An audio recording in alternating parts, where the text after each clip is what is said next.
Le 25 novembre 2024, Antoine Lemaire publie son livre « Le pillage technologique nazi » à l'Université de la Sorbonne. Intérêts nationaux pose alors une question brûlante. La technologie nazie a-t-elle fait des États-Unis une superpuissance? La réponse est choc, mais les plus grands bénéficiaires ne sont pas les Américains. 22 octobre 1946, 3 heures du matin. La police secrète soviétique prend d'assaut les appartements d'ingénieurs allemands. Opération récupération. En moins de 24 heures, 2500 scientifiques et techniciens allemands sont déportés, leurs familles, 4000 personnes, sont forcées de les suivre. Total, 6000 Allemands, enlevés et emmenés en Russie. Parmi eux, Jean-Pierre Dubois, Paul Leclerc, les inventeurs de la suspension à barre de torsion du char Panthère. Un an plus tard, en 1947, le premier T-54 sort de l'usine de Nijni Tagil. 100 000 exemplaires seront construits au cours des 30 prochaines années, chacun utilisant la technologie de suspension allemande de 1943.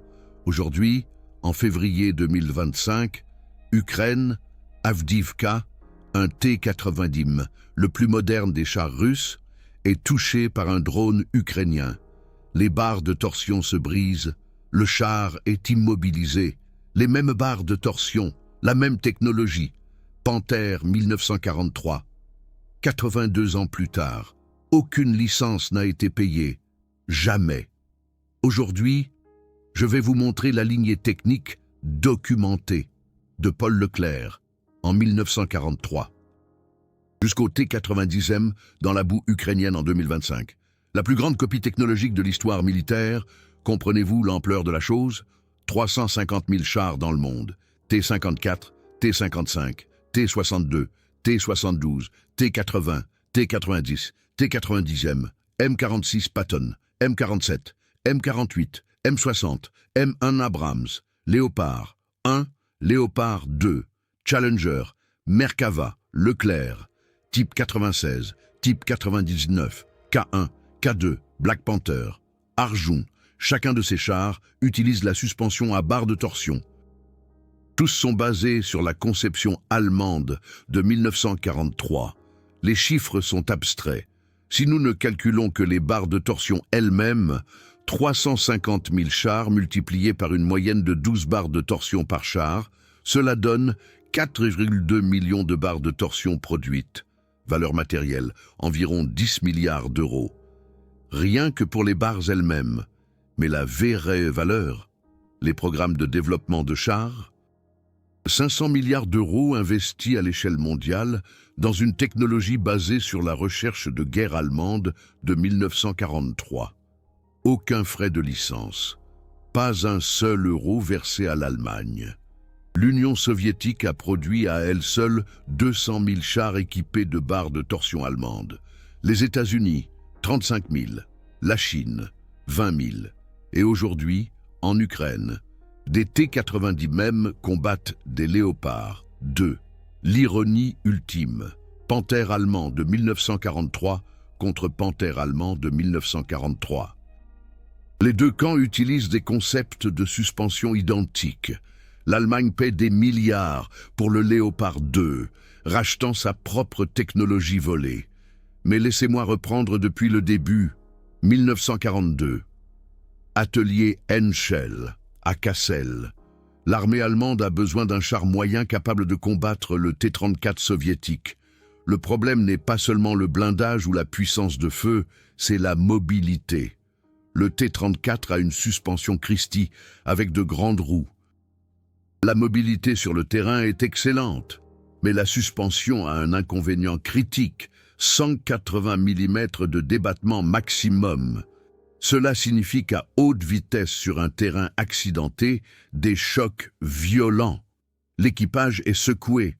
La précision de tir en mouvement est pratiquement nulle. Les ingénieurs allemands le savent. Ils ont testé des T-34 capturés. Le Sherman américain a des ressorts hélicoïdaux. Débattement, 150 mm. Encore pire. Les Britanniques. Avec le Churchill, utilise des ressorts à spirale, débattement, seulement 140 mm, totalement insuffisant pour des opérations de char rapides. La solution allemande doit être meilleure, beaucoup mieux. Le docteur Ing, Paul Leclerc et son équipe chez Henschel développent un concept révolutionnaire, des doubles barres de torsion. Regardez ça. Une barre de torsion est une longue tige d'acier faite d'un alliage spécial chrome-molybdène-vanadium. Elle est traitée thermiquement à 850 degrés Celsius. La barre est fixée d'un côté au châssis et de l'autre à la roue. Lorsque la roue roule sur un obstacle, la barre se tord. L'élasticité de l'acier stocke l'énergie et la restitue de manière contrôlée. Physique simple, mais géniale dans son exécution, la percée de Leclerc. 2 barres de torsion par station de roue, pliées l'une sur l'autre. Cela double la longueur effective du ressort dans un espace compact. Résultat, 250 mm de débattement, 40% de plus que le T-34, 67% de plus que le Sherman, presque le double du Churchill. Qu'est-ce que cela signifie en pratique? Le Panther peut rouler à 46 km/h sur le terrain. Et l'équipage peut toujours viser, le tireur peut, en roulant sur un terrain accidenté, toucher un véhicule ennemi à 1500 mètres de distance. Quelque chose qui était physiquement impossible avec les chars américains ou soviétiques en 1943. Mais il y a un autre avantage que les Alliés ne comprendront qu'en 1944. Les barres de torsion sont incroyablement robustes. Un Sherman, avec des ressorts hélicoïdaux. Si un ressort casse, toute la station de roue est hors service. La réparation nécessite le démontage de plusieurs composants. Temps nécessaire, 6 à 8 heures sur le terrain. Un Panther avec barre de torsion. Même si une barre est endommagée, la deuxième barre continue de fonctionner. Le char reste mobile.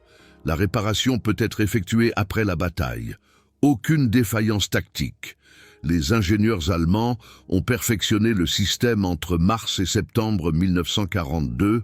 En septembre 1942, le premier Panther OF D quitte la chaîne de production. La suspension à barre de torsion est standardisée jusqu'en mai 1945. 6000 Panthers sont produits, chacun avec le système de double barre de torsion. Les Alliés n'en savent rien au début. Février 1943, Tunisie. Les troupes britanniques capturent le premier Panther intact près du col de Kasserine. Le véhicule est immédiatement expédié en Angleterre, musée des blindés de Bovington. Les ingénieurs britanniques sont déconcertés. Ils mesurent le débattement, 250 mm. Leur Churchill atteint 140 mm. Le rapport du 15 mars 1943 est accablant. La suspension allemande est supérieure à la nôtre dans tous les paramètres mesurables. Recommandation: étude immédiate pour le développement de chars britanniques.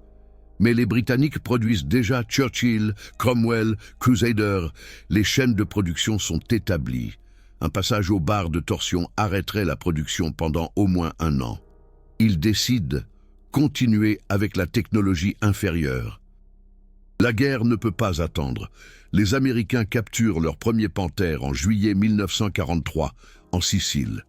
Le véhicule est expédié à Aberdeen Proving Ground, Maryland. Aberdeen est le cœur technique de l'US Army Ordnance. Toutes les armes ennemies capturées y sont analysées. Le Panther est complètement démonté. Chaque pièce est mesurée, pesée, photographiée, testée.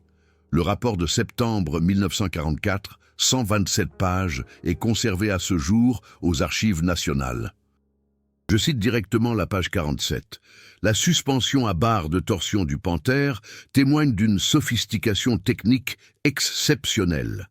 La configuration à double barre de torsion offre 66% de débattement en plus que nos ressorts hélicoïdaux du M4 Sherman, tout en occupant un volume moindre dans le châssis.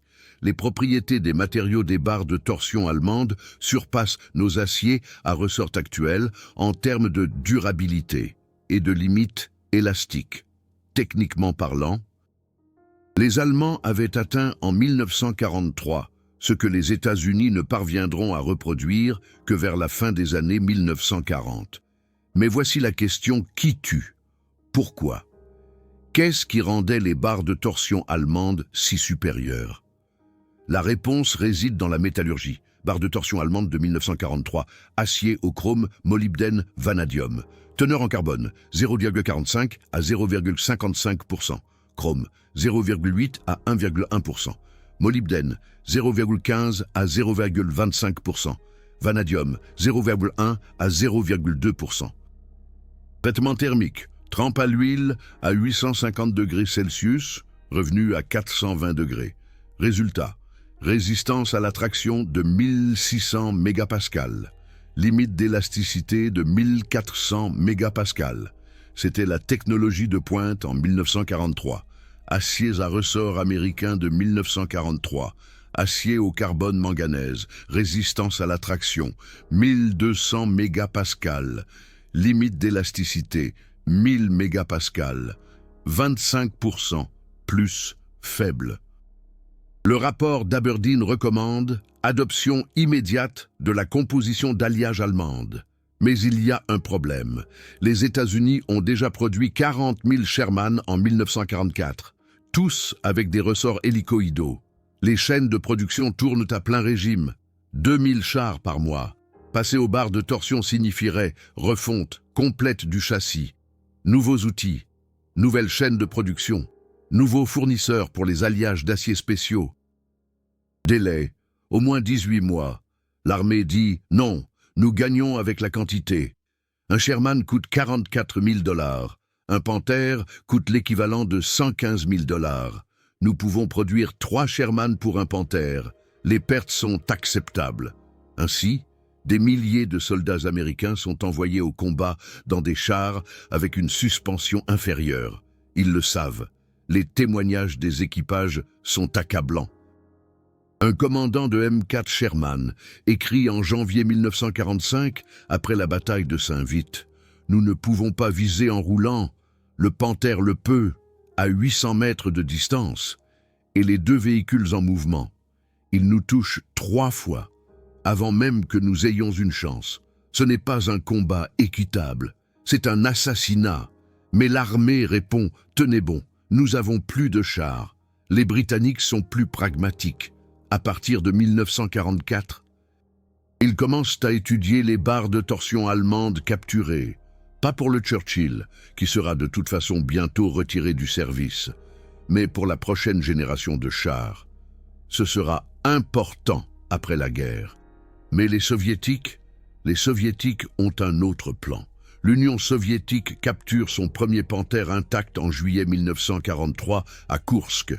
Le véhicule est immédiatement emmené à Koubinka.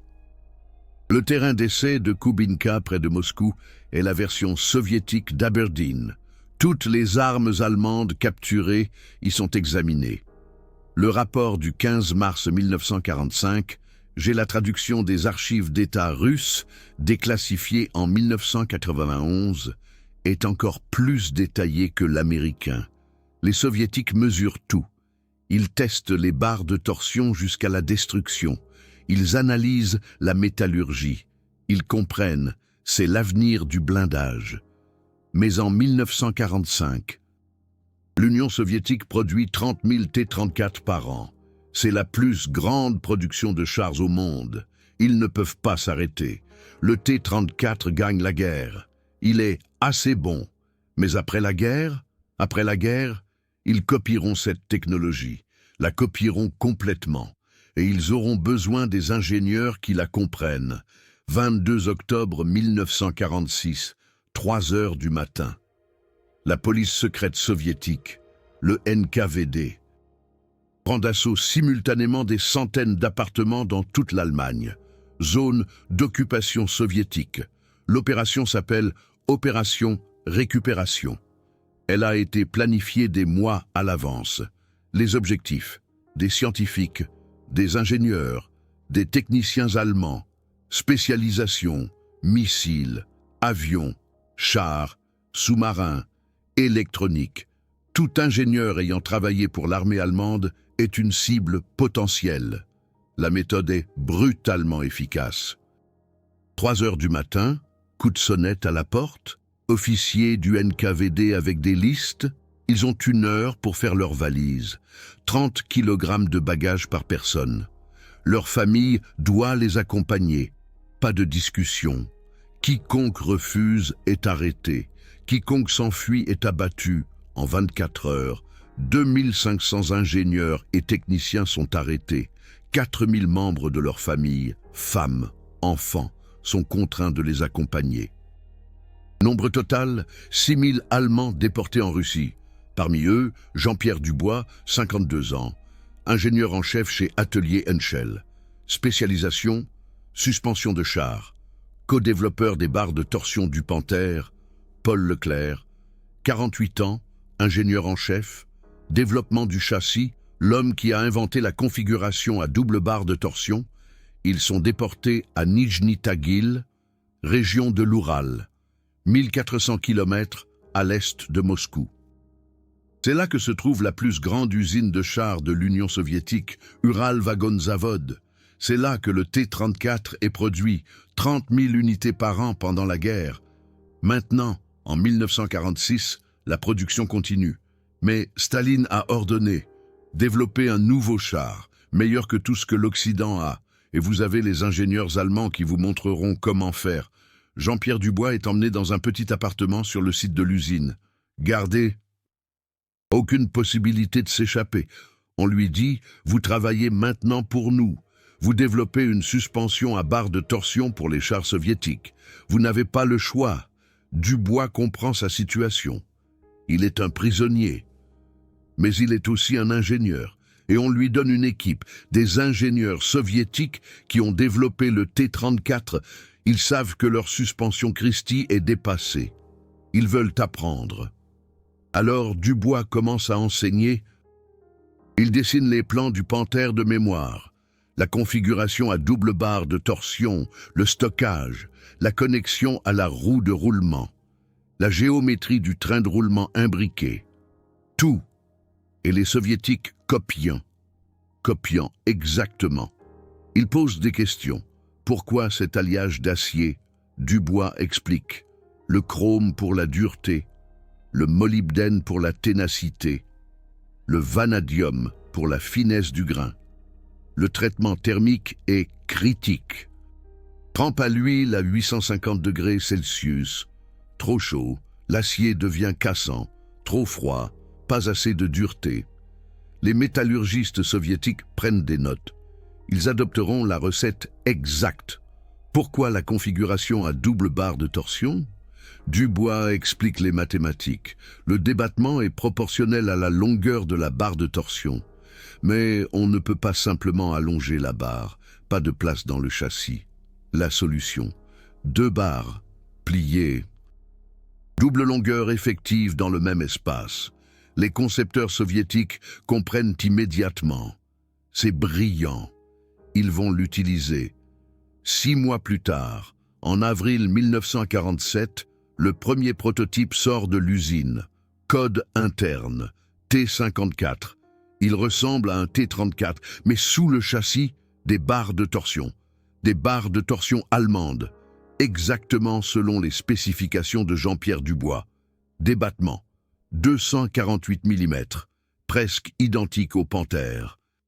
Les ingénieurs soviétiques testent le véhicule, Avdivka teste Gelände, la même région où, 78 ans plus tard, le T-90M sera détruit. Le T-54 file à 48 km/h sur un terrain accidenté. L'équipage rapporte une stabilité incroyable. Nous pouvons viser pendant que nous roulons. C'est comme un char allemand. Exactement. C'est un char allemand, avec une tourelle et un moteur soviétique. Mais le châssis, Panthère, 1943. Staline approuve la production 1000 exemplaires par an à partir de 1948. L'objectif, dépasser l'Ouest. Jusqu'en 1958, 35 000 T-54 sont produits. Jusqu'en 1981, quand la production s'arrête enfin, ce sont 100 000 exemplaires, le char le plus produit de l'histoire. chacun avec une suspension à barre de torsion de conception allemande. Jean-Pierre Dubois travaille jusqu'en 1952 à Nijni Tagil. 6 ans de travaux forcés. Puis, il est autorisé à retourner en Allemagne. Il a alors 58 ans, brisé. Sa santé est ruinée. Il meurt en 1974. Son nom n'apparaît dans aucun manuel soviétique du T-54. Aucune reconnaissance, aucune redevance, rien. Mais sa technologie, elle survit. T-54, T-55, T-62, T-64, T-72, T-80, T-90, T-90M. Chaque char soviétique et russe des 80 années suivantes utilise la suspension à barre de torsion. Au total, plus de 200 000 chars produits. Tous basés sur le travail de Jean-Pierre, sur la technologie de guerre allemande de 1943. Mais les Soviétiques n'étaient pas les seuls. Les Américains avaient leur propre panthère capturée. Les 127 pages des rapports d'Aberdeen. Et après la guerre, sans ennemis allemands, ils pouvaient enfin changer la production. En 1949, le M46 Patton est présenté, le premier char américain avec une suspension à barre de torsion. Regardez les spécifications. Barre de torsion. Acier au chrome molybdène, course de suspension, 240 mm, presque identique au Panther. Les ingénieurs d'Aberdeen avaient fait du bon travail. Ils avaient analysé avec précision les barres allemandes, reproduit l'alliage, copié le design. Le M46 devient le standard, M47, M48, M60, tous avec des barres de torsion, 25 000 chars produits jusqu'en 1987, tous basés sur la technologie allemande, aucune redevance payée.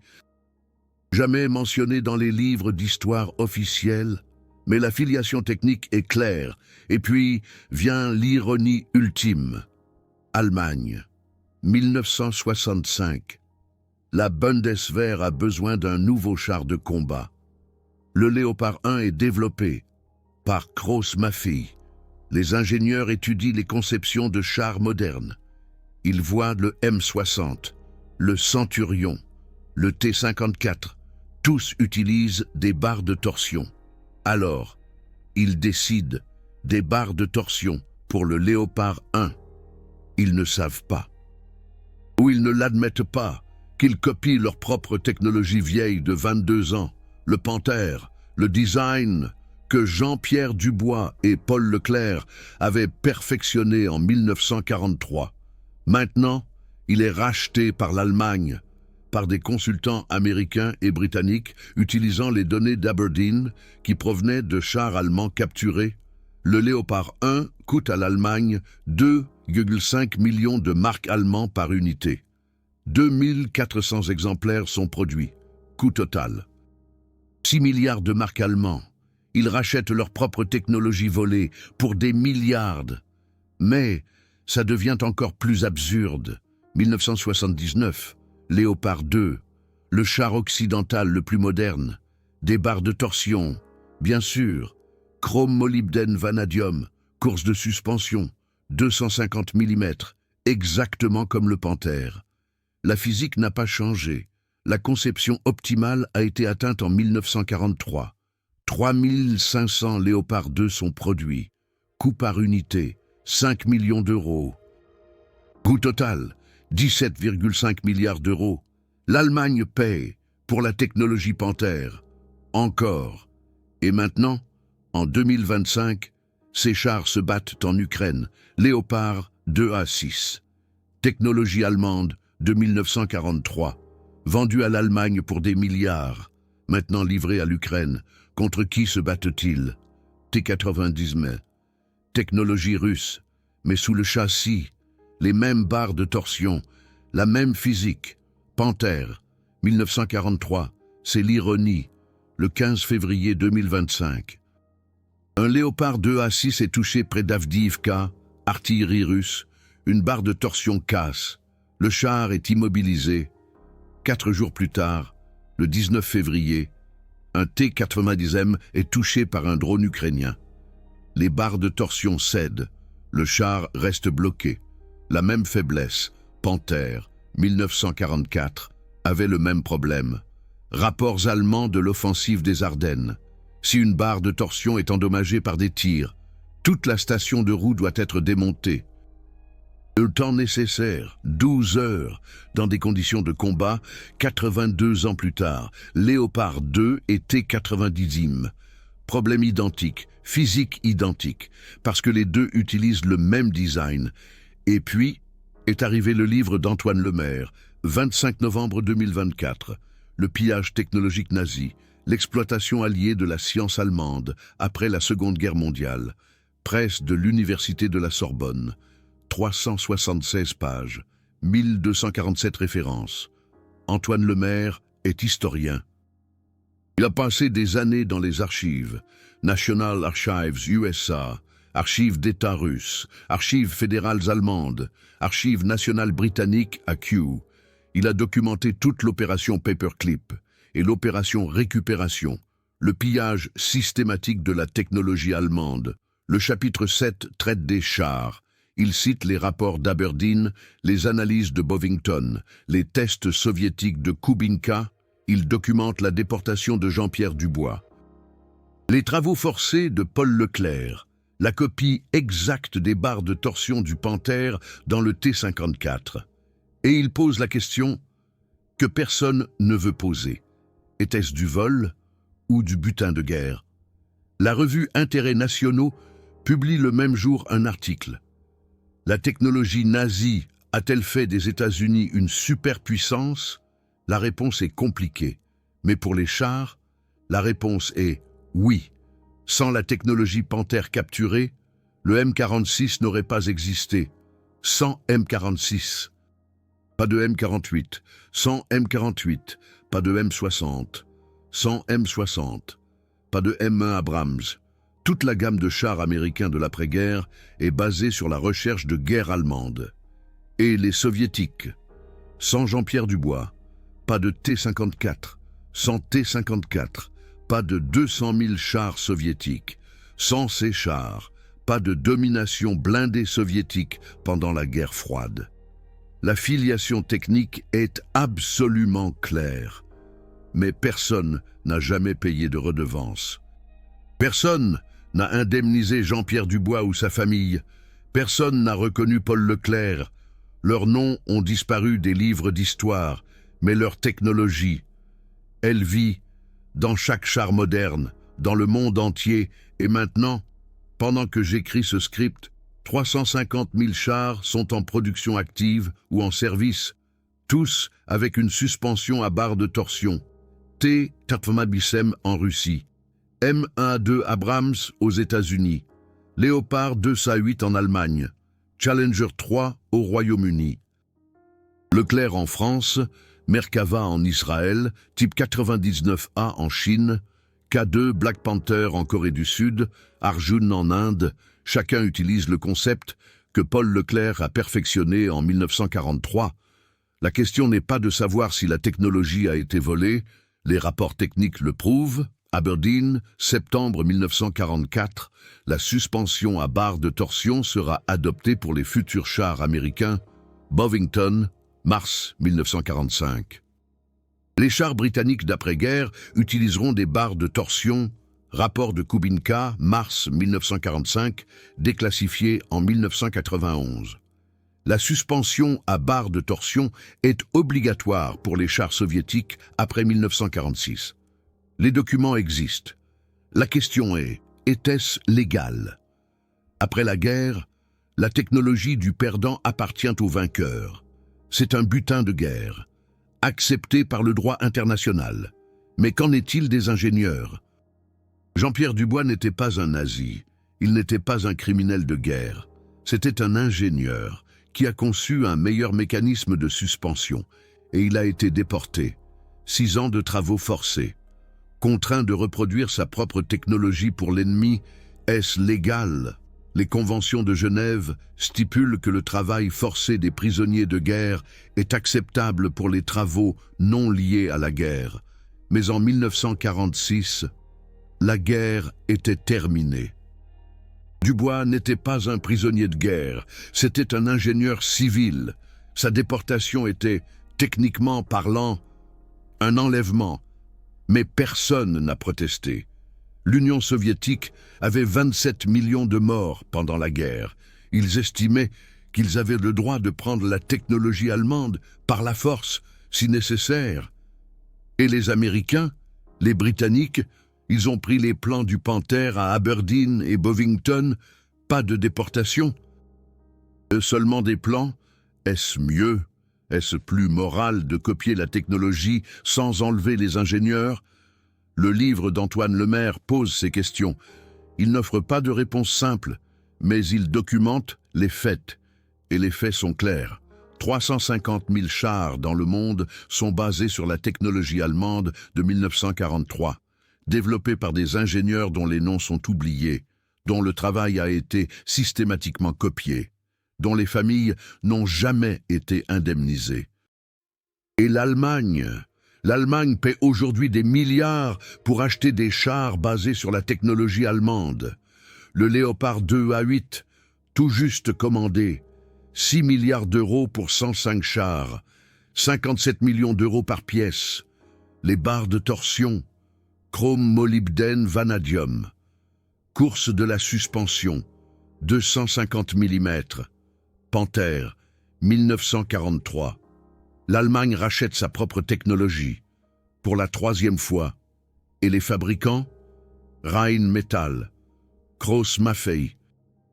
Ils produisent sur la base de plans provenant de rapports d'Aberdeen qui provenaient de panthères capturées, qui ont été conçus par Paul Leclerc.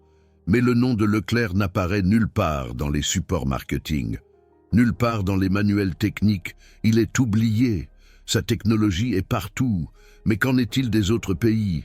La Chine produit le type 99A, barre de torsion, copiée sur le T-72 soviétique qui descendait du T-54, qui a été conçu par Jean-Pierre Dubois.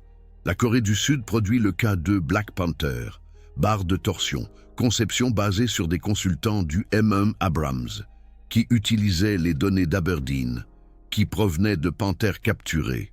Israël produit le Merkava, barres de torsion développées avec l'aide britannique sur la base d'analyse de Bovington de chars allemands capturés. L'Inde produit l'Arjun, barres de torsion, transfert de technologie depuis l'Allemagne. Eux qui avaient copié depuis Aberdeen.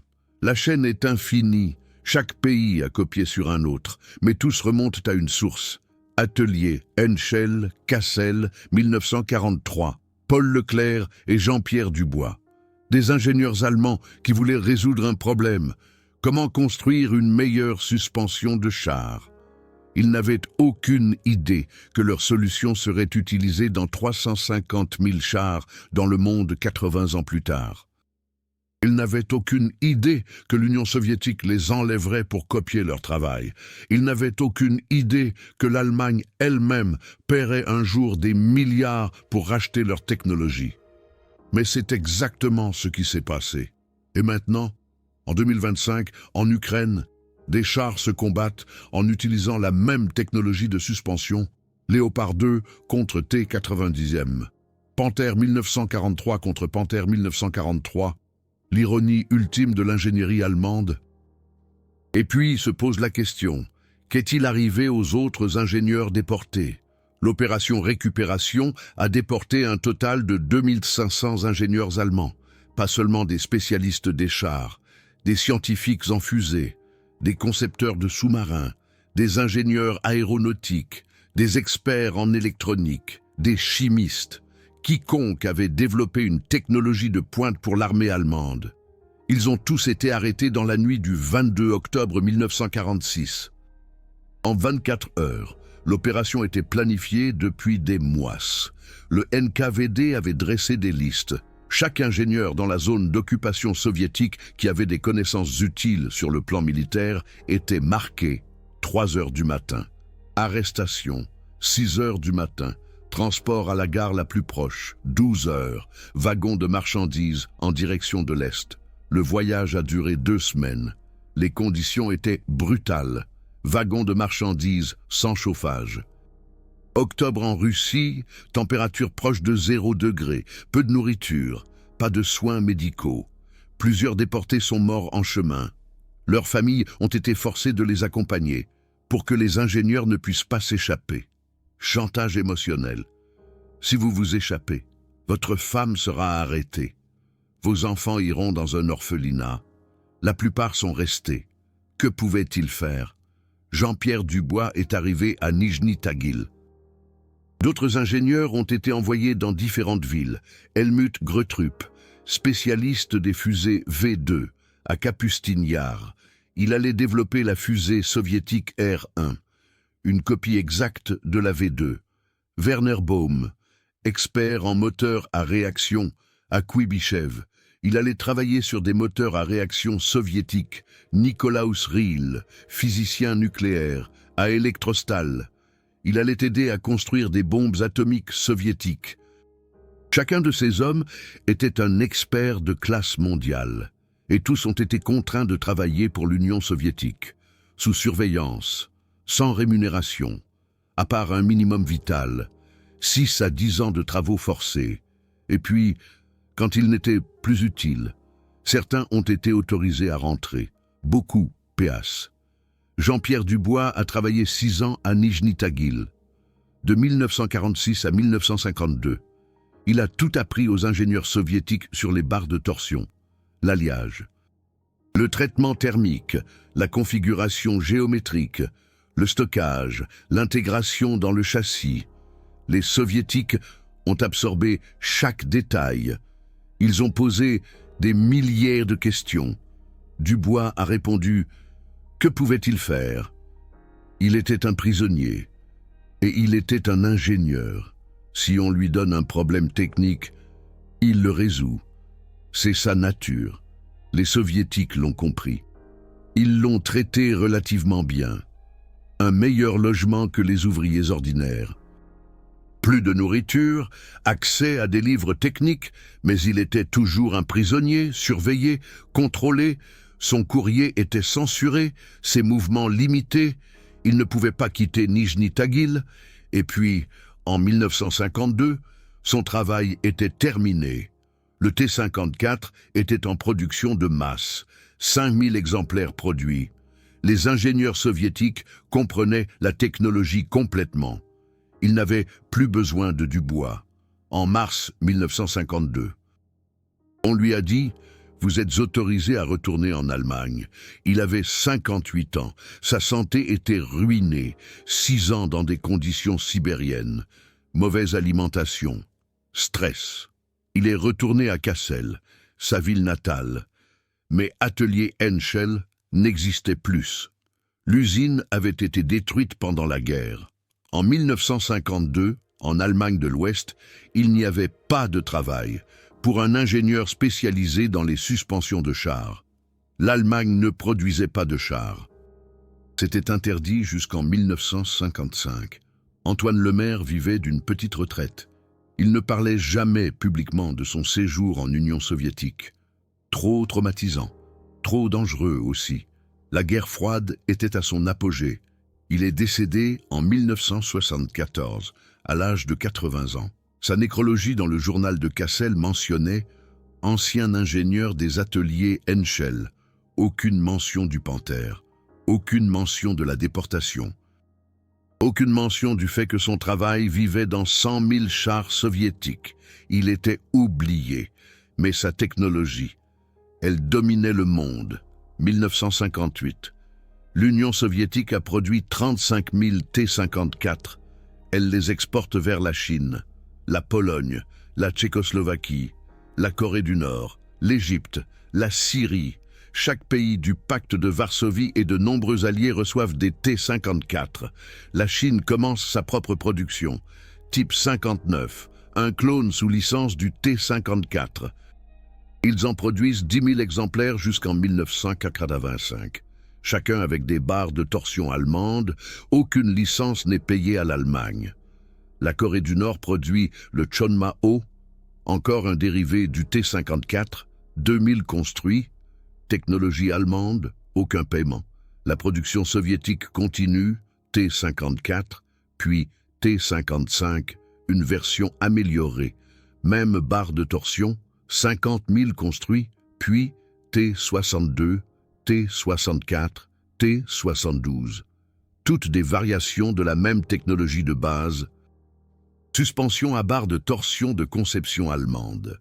Jusqu'en 1990, l'Union soviétique et ses alliés ont produit plus de 200 000 chars avec des barres de torsion, tous basés sur le travail d'Antoine Lemaire. La valeur estimée, si nous ne calculons que les barres de torsion, 200 000 chars multipliés par 12 barres par char, multipliés par 2 500 € de valeur matérielle par barre, donne 6 milliards d'euros. Rien que les matières premières, la valeur du développement. Le travail d'ingénierie, les redevances de licence, si cela avait été un transfert de technologie normale, estimation conservatrice, 50 milliards d'euros, pas un centime n'a jamais été payé. Et les Américains, ils avaient leur propre version. Pas d'ingénieurs déportés, seulement des chars capturés et des rapports détaillés. Le rapport d'Aberdeen de 1944 est devenu la Bible pour le développement des chars américains. Chaque char d'après-guerre a été conçu avec ce rapport à l'esprit. M46 Patton, 1949, premier char américain, avec des barres de torsion. Les spécifications sont révélatrices. Débattement de la suspension, 240 mm. Panther, 250 mm. Alliage d'acier, chrome molybdène. Panther, chrome molybdène vanadium. Presque identique. Les ingénieurs de Détroit Arsenal avaient étudié le rapport d'Aberdeen. Ils avaient reproduit les barres de torsion allemandes, aussi fidèlement que possible sans les ingénieurs d'origine. Et cela a fonctionné. Le M46 a été un succès. Guerre de Corée, 1950-1953. M46 contre T-34. Les deux avaient une meilleure mobilité que le Sherman. Mais le M46 avait un avantage. Canon de 90 mm contre les 80 mm du T-34 et une meilleure optique. Les barres de torsion, à peu près équivalentes. Les deux copiés sur des conceptions allemandes. Le résultat, les États-Unis ont produit 1168 M46. Puis M47, 8576 exemplaires. Puis M48, 11 703 exemplaires. Puis M60, 15 000 exemplaires. Chacun avec une suspension à barre de torsion. Chacun basé sur le rapport d'Aberdeen, qui provenait de panthères capturées. Production totale jusqu'en 1987. Plus de 36 000 chars américains avec la technologie allemande. Valeur de la licence estimée, si cela avait été un transfert normal, 20 milliards de dollars. Payé, 0 $. Et puis le M1 Abrams, 1980. Le char américain le plus moderne. Les concepteurs de Chrysler Defense ont étudié tous les chars précédents. Ils voulaient la meilleure suspension. Ils ont testé l'hydropneumatique, trop compliqué. Ils ont testé les ressorts hélicoïdaux, trop dépassés. Ils sont revenus aux barres de torsion. Mais pas n'importe quelle barre de torsion. Des barres de torsion avancées, en alliage de titane, optimisées par ordinateur, débattement de la suspension, 260 mm. 10 mm de plus que le Panther. Après 37 ans, ils avaient dépassé les Allemands de 4%. Est-ce de l'innovation ou simplement de meilleurs matériaux? La physique est identique, la configuration est identique. Le concept, Paul Leclerc, 1943. Le M1 Abrams devient la norme. 10 000 exemplaires produits jusqu'en 2025, coût par unité, 6 millions de dollars en 2000, 10 millions de dollars en 2020. Coût total, plus de 80 milliards de dollars. Les barres de torsion sont une petite partie de cela, peut-être 5% du coût, mais sans elles, le char ne fonctionnerait pas. La Bundeswehr achète en 2024 d'autres M1A2 Abrams. Pourquoi? Compatibilité avec l'OTAN. L'Allemagne achète des chars américains qui utilisent des barres de torsion américaines qui ont été copiées sur des barres de torsion allemandes. L'ironie est infinie. Mais revenons à l'Allemagne elle-même. 1965, Léopard 1, La Bundeswehr avait besoin d'un char de combat, le premier depuis 1945. Les concepteurs de Gross Maffei étaient jeunes. Ils n'avaient pas travaillé pendant la guerre. Ils ont étudié les conceptions internationales, M60, Centurion, T-54, tous avec des barres de torsion. Alors, ils ont décidé, barres de torsion, ils ont développé à partir de zéro, ou du moins, le pensaient-ils. Mais leurs consultants, d'anciens ingénieurs de Henschel, des hommes qui avaient connu le Panther, ils ont conseillé chrome, molybdène, vanadium, configuration à double barre de torsion, roue imbriquée pour une répartition optimale du poids. Un instant, c'est tout Panther. Les jeunes ingénieurs ne le savaient pas. Pour eux, c'était un design moderne, standard international. Ils ne réalisaient pas qu'ils copiaient un design allemand vieux de 22 ans. Le Léopard 1 a été un succès, mobilité excellente. Débattement de la suspension, 245 mm, seulement 5 mm de moins que le Panther. La Bundeswehr a commandé 2437 exemplaires, exportés vers 13 pays. Au total, 4744 construits. Coût, 2,5 millions de marques allemands par pièce. Programme total, environ 12 milliards de marques allemands, l'Allemagne a payé pour la technologie Panther, sans le savoir. 1979, Léopard 2. Maintenant, ils le savaient. Les concepteurs avaient accès aux anciennes archives de Henschel. Ils ont étudié le Panther directement. Ils ont vu, le design était optimal. Pourquoi changer? Alors, Léopard 2, barre de torsion, chrome, molybdène, vanadium, débattement de la suspension, 250 mm, exactement comme le Panther. Ils ont amélioré d'autres aspects, blindage, canon, système de conduite de tir, moteur. Mais la suspension, pourquoi changer quelque chose de parfait? 3480. Léopard 2 ont été produits. Coût 4 à 7 millions d'euros par pièce, selon la variante. Programme total, plus de 20 milliards d'euros. L'Allemagne a payé, encore une fois, pour la technologie que Paul Leclerc avait développée en 1943. Et puis sont venues les améliorations. Léopard 2A5, 2A6, 2A7. Chaque mise à jour a coûté des milliards. Mais les barres de torsion, inchangées. Chrome, molybdène, vanadium. 250 mm de débattement. Panther 1943, 2024.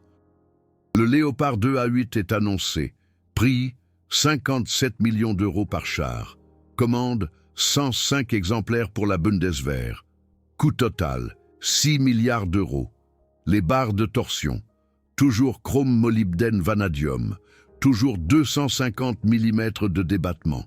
Toujours Panther 1943. L'Allemagne rachète sa propre technologie. Pour la 3e fois. Pour 6 milliards d'euros. Et maintenant, vous comprenez toute l'étendue. À l'échelle mondiale, en 2025. Le M1 Abrams. 10 000 exemplaires produits. Coût 80 milliards de dollars. Barre de torsion. Conception allemande. Le Léopard 2. 3480 exemplaires produits. Coût 20 milliards d'euros. Barre de torsion. Conception allemande. La série T soviétique. 200 000 exemplaires produits. Coût impossible à estimer, mais supérieur à 100 milliards de dollars. Barre de torsion. Conception allemande. Volé via Jean-Pierre Dubois. Le Challenger 2. 446 exemplaires produits. Coût 4 milliards de livres sterling. Barre de torsion, copiée sur des panthères capturés à Bovington en 1944. Le Leclerc, 406 exemplaires produits. Coût 3 milliards d'euros. Barre de torsion, conception française basée sur des études de l'OTAN, elle-même basée sur Aberdeen, basée sur le Panther, le Merkava, 2000 exemplaires produits. Coûte 8 milliards de dollars. Barre de torsion, conception israélienne avec l'aide britannique, basée sur Bovington. Basée sur le Panther, le type 99 chinois. 1200 exemplaires produits. Coût inconnu. barre de torsion, copié sur le T-72 soviétique, lui-même basé sur le T-54, basé sur Jean-Pierre Dubois, basé sur le Panther, le K2 Black Panther coréen, plus de 300 exemplaires produits, coût 5 milliards de dollars, barre de torsion, développée avec l'aide allemande, basé sur le Léopard 2, basé sur le Léopard 1, basé sur le Panther. La chaîne remonte toujours. Aux ateliers Henschel à Cassel, en 1943, Paul Leclerc et Jean-Pierre Dubois, deux ingénieurs résolvent un problème. Et leur solution deviendra la base de 350 000 chars d'assaut sur plus de 80 ans, dans tous les pays du monde.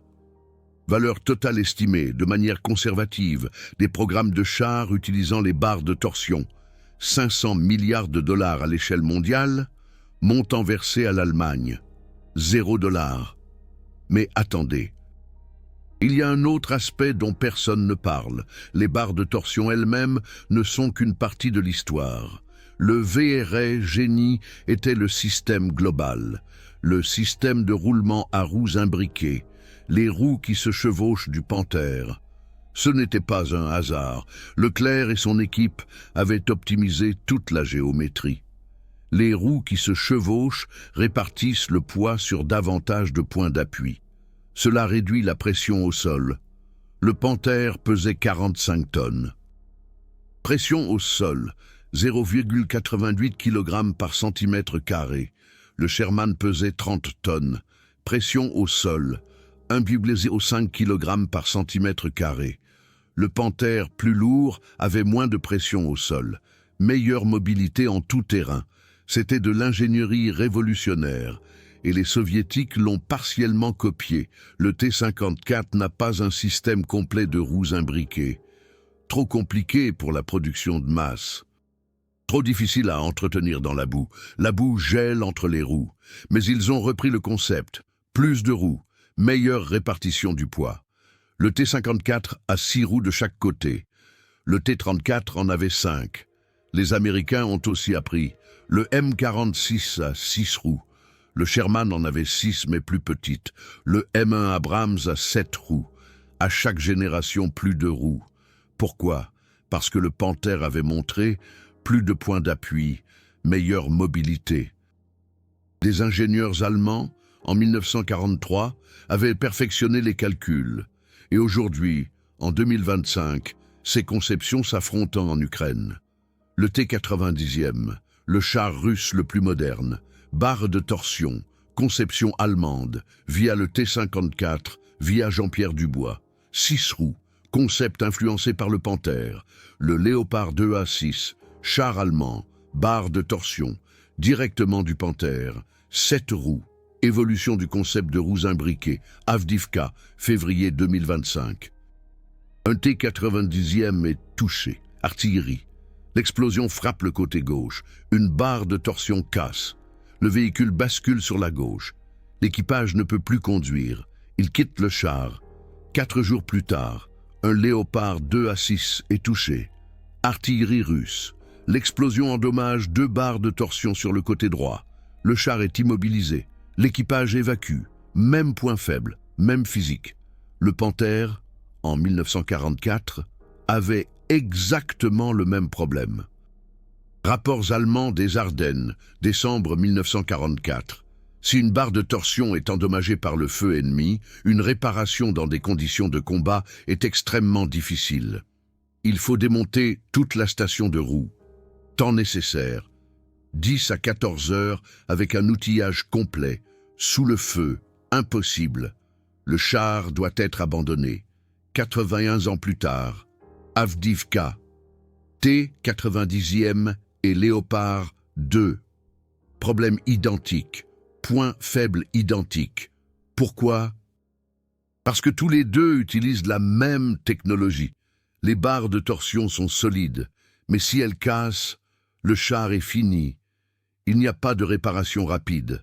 La physique n'a pas changé. Le design n'a pas changé.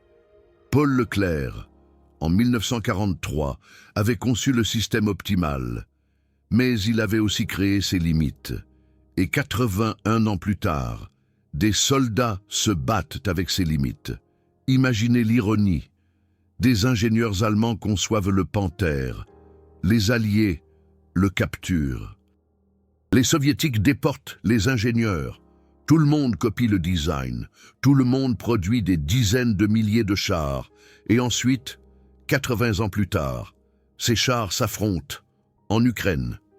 Des chars russes avec une technologie allemande, volés en 1946. Des chars allemands avec une technologie allemande, rachetés pour des milliards. Tous les deux immobilisés par le même point faible. Tous les deux victimes de la même physique. C'est la leçon ultime de la technologie. Il n'y a ni bien ni mal, seulement de la physique. Une barre de torsion se tord, stocke de l'énergie, la restitue. C'est de la mécanique. Ça marche pour tout le monde.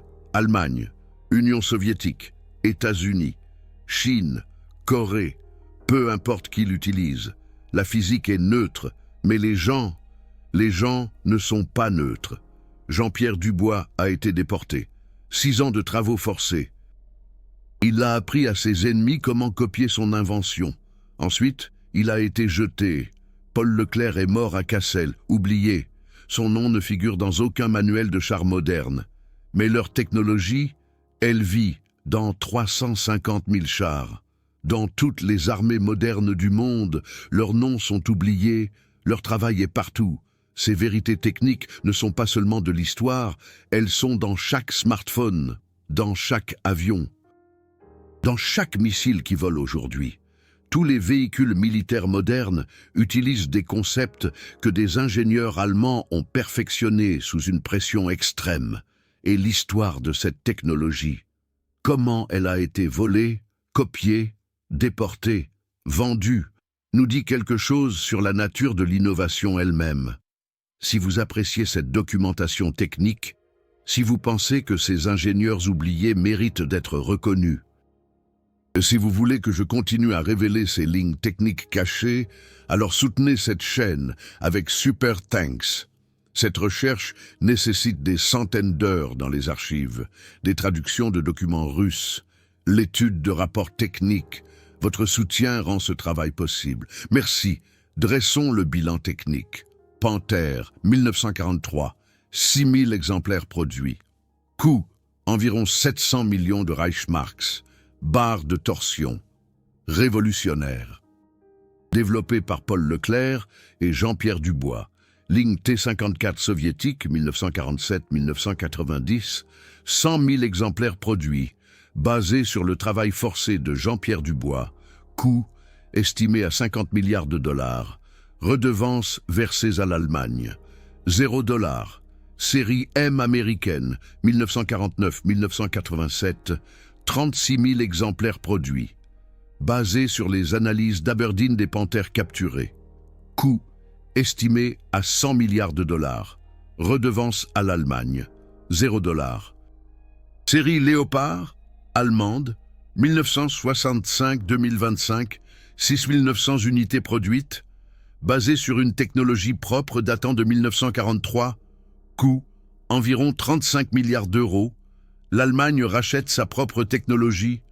Challenger britannique, 446 unités produites, basé sur les études de Bovington, coût 4 milliards de livres sterling, redevance 0, Leclerc français, 406 unités produites, basées sur des données de l'OTAN, coût 3 milliards d'euros, redevance 0.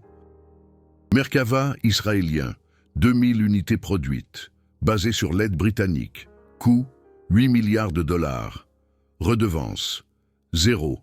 Série type, chinoise, 15 000 unités produites, basées sur des copies soviétiques, coût inconnu, estimé à 30 milliards de dollars, redevance 0. Série K, coréenne, 1700 unités produites, basées sur l'aide allemande et sur une conception propre, coût 8 milliards de dollars, argent, indien, 124 unités produites, basées sur un transfert de technologie, coût 1 milliard de dollars. Nombre total de chars avec barre de torsion basé sur la conception du Panthère, 350 000 unités. Investissement global total dans ces programmes, environ 500 milliards de dollars sur 80 ans, payés aux inventeurs allemands ou à leurs familles. 0 $, payé à l'Allemagne en tant que nation. 0 $, payé par l'Allemagne pour racheter sa propre technologie. Plus de 35 milliards d'euros. C'est le bilan techniquement, financièrement, émotionnellement. 2 ingénieurs résolvent un problème en 1943. Leur solution devient la base d'une industrie d'un demi-milliard de dollars. Ils ne voient pas un centime. Leurs noms sont oubliés. Mais attendez, il y a encore un rebondissement. 2025. L'Allemagne commande 105 Léopard 2A8, 6 milliards d'euros. Les barres de torsion les plus modernes, optimisées par ordinateur. Alliage de titane. Analyse par élément fini, mais la configuration de base, double barre de torsion, base en chrome molybdène vanadium avec des ajouts de titane. Débattement, 252 mm, Panthère, 1943, 250 mm, 82 ans de développement, 2 mm d'amélioration. C'est moins de 1%. Qu'est-ce que cela nous dit?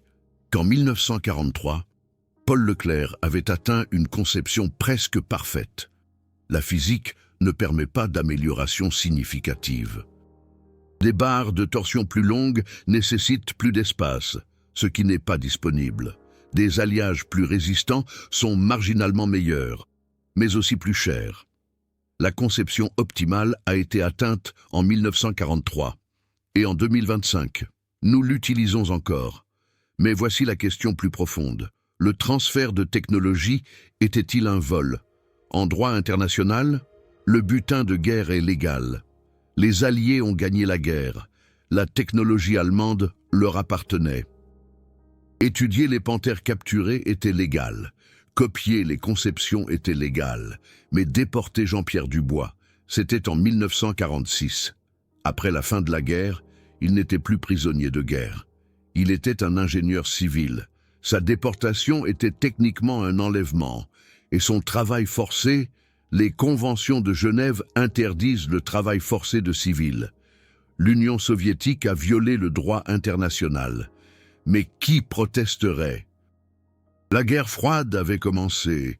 L'Occident avait pris ses propres scientifiques allemands, opération Paperclip, Werner von Braun et 1600 autres. Tous volontaires, disaient les Américains. Mais était-ce vraiment volontaire si l'alternative était la captivité soviétique? Les lignes morales sont floues. Ce qui est clair, 2 génies de l'ingénierie ont créé quelque chose de révolutionnaire. Le monde l'a pris, sans paiement, sans reconnaissance. Et l'utilise encore aujourd'hui. Le livre d'Antoine Lemaire, Le pillage technologique nazi, pose ces questions. Il n'offre pas de réponse simple. Il documente les faits. Opération récupération. 2500 ingénieurs allemands déportés. Opération Paperclip. 1600 scientifiques allemands recrutés. Champ de tir d'Aberdeen. Des centaines d'armes capturées analysées. Bovington. Des douzaines de chars allemands étudiés. Kubinka. Démontage technique complet. Le résultat, la plus grande opération de transfert de technologie de l'histoire. Missile. Le V2 est devenu la base de la NASA et du programme spatial soviétique. Jet. Le Me-262 et le jumeau 004 sont devenus la base de tous les turboréacteurs modernes. Ordinateur.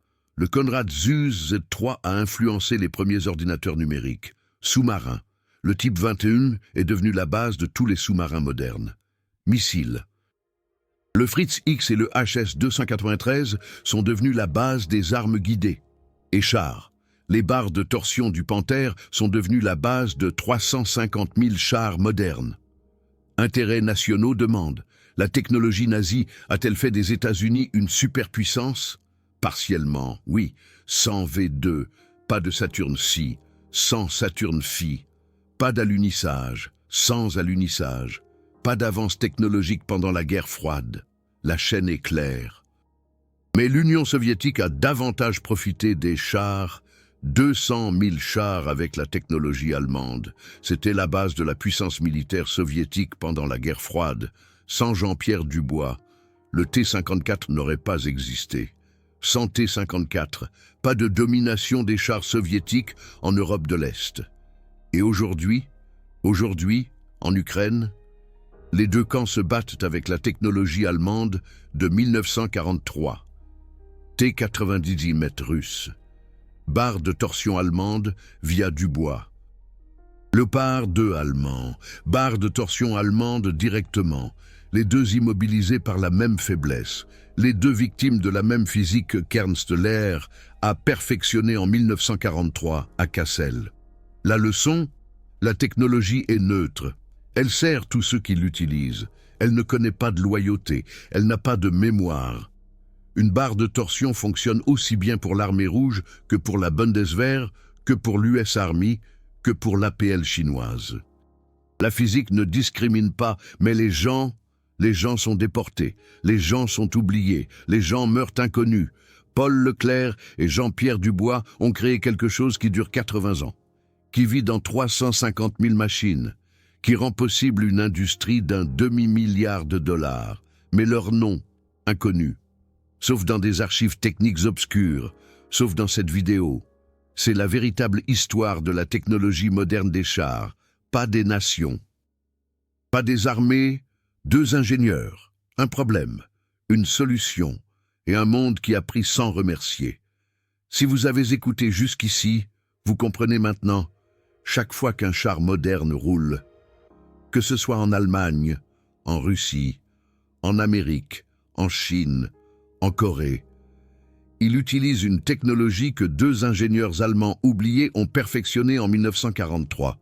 Chaque fois qu'un T-90M est détruit en Ukraine, cela prouve les limites d'une technologie conçue il y a 82 ans.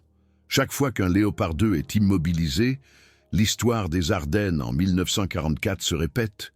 La technologie n'a pas changé. Les faiblesses n'ont pas changé. La physique est éternelle. Et les ingénieurs, oubliés. Mais maintenant vous connaissez leurs noms. Paul Leclerc, Jean-Pierre Dubois. Atelier Henschel, Cassel.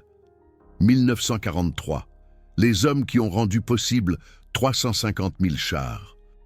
Les hommes dont le travail vaut 1 demi-milliard de dollars. Les hommes qui n'ont jamais vu un centime. Les hommes qui ont écrit l'histoire. Et qui ont ensuite été oubliés par l'histoire. Jusqu'à maintenant. Maintenant, la question pour vous. Est-ce du vol ou de l'évolution? Les Alliés auraient-ils dû payer des redevances? L'Allemagne devrait-elle exiger des réparations pour les ingénieurs déportés? Alors, le butin de guerre. Est-ce juste le butin de guerre? Le prix de la défaite? Partagez votre avis dans les commentaires. Et si vous connaissez quelqu'un qui adore l'histoire militaire, qui apprécie la technologie, qui devrait savoir que chaque char moderne repose sur la technologie de guerre allemande, partagez cette vidéo. L'histoire de Paul Leclerc et Jean-Pierre Dubois mérite d'être racontée. Leurs noms méritent d'être retenus. Leurs technologies vivent dans 350 000 chars d'assaut. Leur histoire vit dans cette vidéo. Merci de votre écoute et à bientôt pour de nouvelles aventures historiques.